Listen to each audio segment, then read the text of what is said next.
Buenos días, feliz domingo.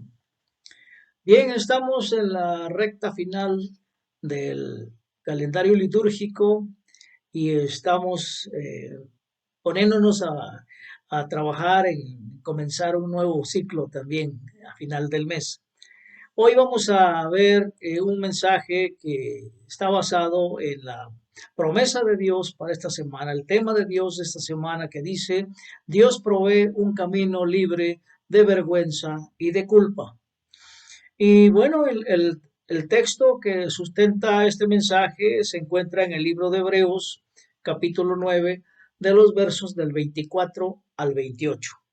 Y esta escritura nos va a ayudar a comprender que Dios no está interesado en avergonzarnos y culparnos por nuestras deficiencias y por los sentimientos de separación que resultan, sino que el amor maneja la realidad del quebrantamiento de la humanidad con la gracia y nos muestra cómo hacer lo mismo los unos por los otros. Y bien, vamos a comenzar. Los psicólogos continúan cuestionándose si la vergüenza y la culpa realmente cambian el comportamiento. Y es que la culpa puede ser un mecanismo de defensa que todos hemos usado en alguna ocasión. Y la vergüenza nos dice que no somos lo suficientemente buenos y que nunca lo seremos. Y con suerte, pues habremos aprendido que la vergüenza y la culpa son situaciones donde todos perdemos. Pero hay algo más interesante que nos corresponde resaltar. Dios no está interesado en avergonzar o culpar, aunque algunas iglesias parecen que sí lo hacen, ¿verdad? No están de acuerdo con esto, ¿eh? Pero Dios creó a la humanidad y con esa sabiduría comprendemos que Él nos comprende cómo estamos hechos. Y deberíamos responder al amor y a la bondad y cerrar nuestros oídos a la vergüenza y a la culpa. Vamos a recordar que el sacrificio de Cristo es evidencia de que no tenemos que hacer penitencia ni sentirnos avergonzados de nuestro quebrantamiento humano. Vamos a leer en Hebreos 9 del 24 al 28 y para ver qué es lo que nos enseña la palabra de Dios este día. Primero, este mensaje es para cristianos judíos que están siendo perseguidos y tentados a dejar el cristianismo y regresar al judaísmo. El libro de Hebreos es el único libro del Nuevo Testamento que habla de Jesucristo como nuestro sumo sacerdote, conectándolo con el sacerdocio de Melquisedec del Antiguo Testamento. Y bueno, el propósito principal de la carta es mostrar la supremacía y la suficiencia de nuestro Señor Jesucristo. Vamos a leer del versículo 24 al 26 de Hebreos 9, que dice así. En efecto, Cristo no entró en un santuario hecho por manos humanas, simple copia del verdadero santuario, sino en el cielo mismo, para presentarse ahora ante Dios en favor nuestro. Ni entró en el cielo para ofrecerse vez tras vez como entra el sumo sacerdote en el lugar santísimo cada año con sangre ajena. Si así fuera, Cristo habría tenido que sufrir muchas veces desde la creación del mundo. Al contrario, ahora al final de los tiempos se ha presentado una sola vez y para siempre a fin de acabar con el pecado mediante el sacrificio de sí mismo. Amén. Bien, estos versículos comparan y contrastan el sacrificio de Cristo con el sumo sacerdote levítico que entraba al lugar santísimo del tabernáculo o del templo un día al año. Y la necesidad de los sacrificios anuales presentada por el sumo sacerdote interpuso el sistema religioso judío como mediador entre el pueblo y Dios. Y bien, el autor de Hebreos destaca la clara superioridad de Cristo, que como dice, quien no entró en un santuario hecho por manos humanas, sino que aparece en el cielo y que no tuvo que ofrecerse una vez y otra vez. Y como el sumo sacerdote levita tenía que ofrecer sacrificios todos los años, esto destaca a Jesús como completamente divino y completamente humano, ya que no era necesario que uno de esos sacerdotes fuera el mediador entre el pueblo y Dios, sino solo Cristo. Amén. Hagamos un análisis del ritual del sumo sacerdote levita. Mediante la repetición de los sacrificios anuales se le recordaba a la gente su pecaminosidad, se le reforzaba su culpa y su vergüenza, y así se creó una ruta de pecado que no tenía salida.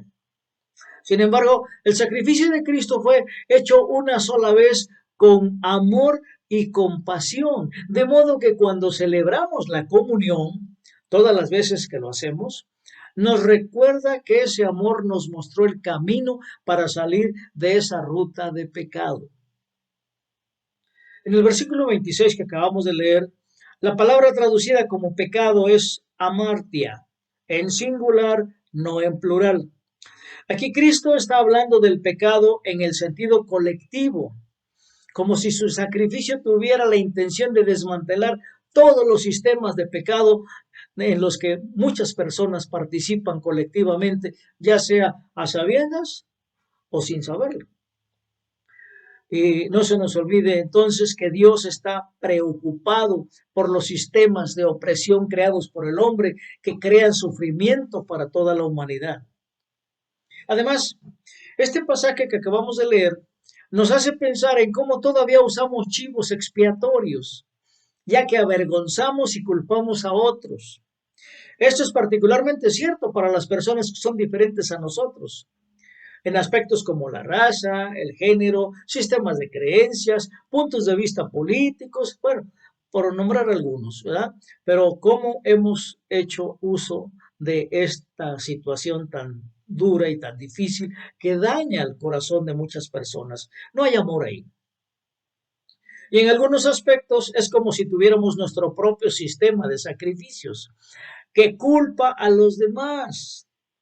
Y bueno, el sacrificio de Cristo de una vez y para siempre significa que no tenemos que sacrificarnos unos a otros en una espiral negativa de vergüenza y de culpa.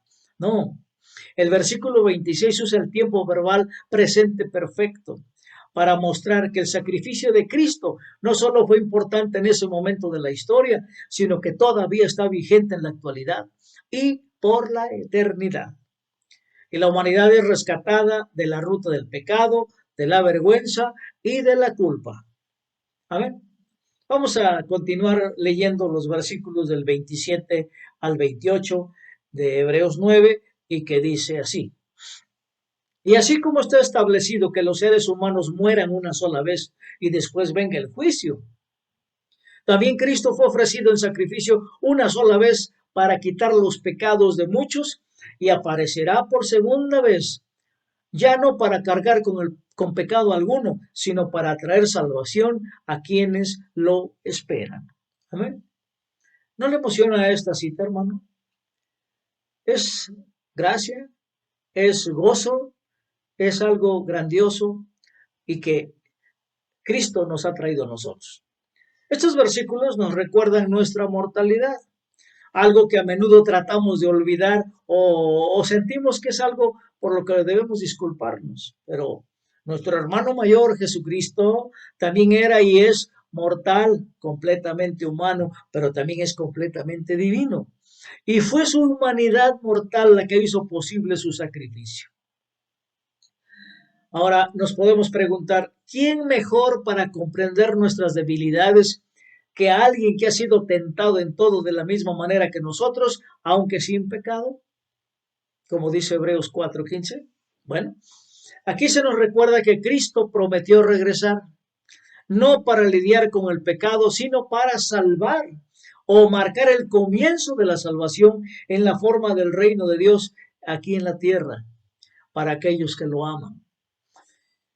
Hermano, si tú amas a Cristo y lo has aceptado como tu Salvador personal, entonces estás en el reino de Dios. Estás en estas primicias de lo que es la eternidad. Y ahora la segunda venida de Cristo no se trata de pecado, de vergüenza o de culpa, no, se trata de amor. de un amor transformador que espera establecer el justo gobierno de Dios en esta tierra. Amén. ¿Qué te parece, hermano, esta escritura tan motivante, ¿verdad? Tan llena de gracia, llena de amor.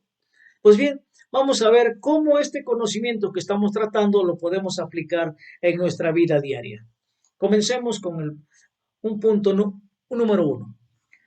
Recuerda tu valor, hermano, a los ojos de Dios y deja que el amor te transforme. Amén. Cuando entendemos que el Padre, el Hijo y el Espíritu Santo nos conocen íntimamente y nos aman sin reservas, recuerda el sacrificio de Cristo de una vez y para siempre.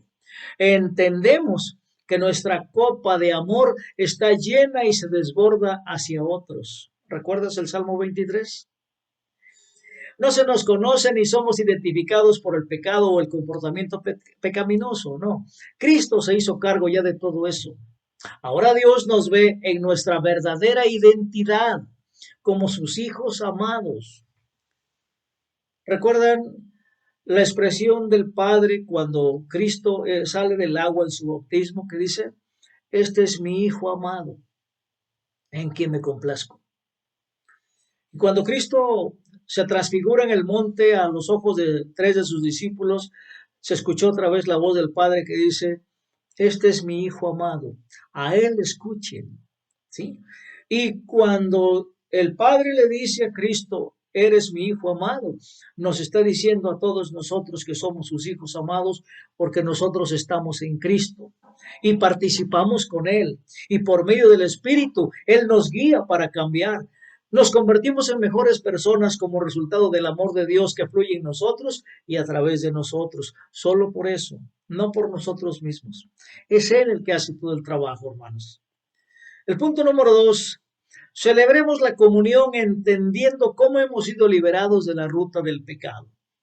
Así que, hermano, cada vez que participes en la comunión, recuerda que Dios no te avergüenza ni te culpa por tus deficiencias. Por el contrario, eres considerado precioso y digno de la vida misma de Cristo.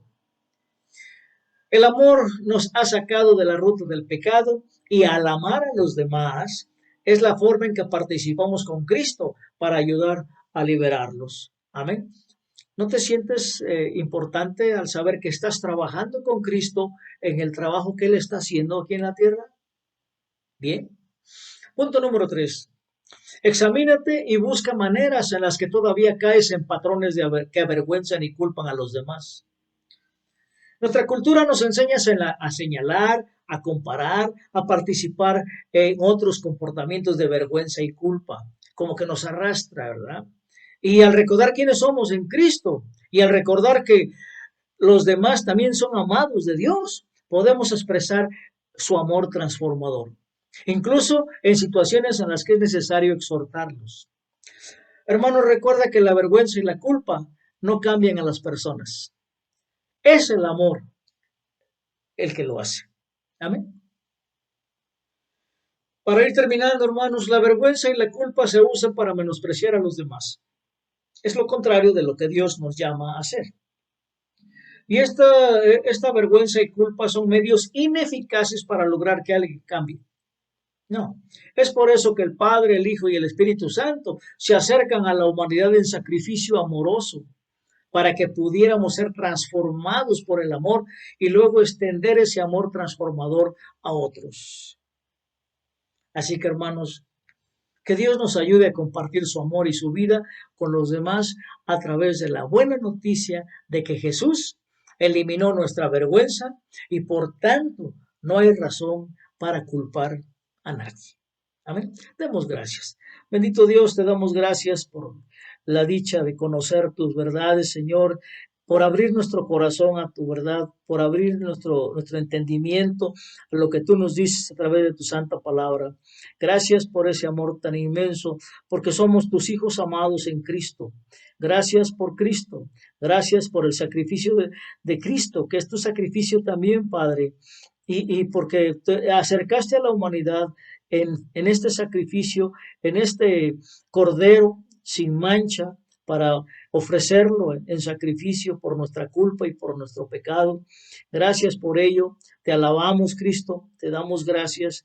Te damos nuestro gozo por eso, Señor. Te damos gracias por todo y nos ponemos en tus manos para que hagas tu voluntad en cada uno de nosotros y en tu iglesia. En el nombre de Jesús. Amén.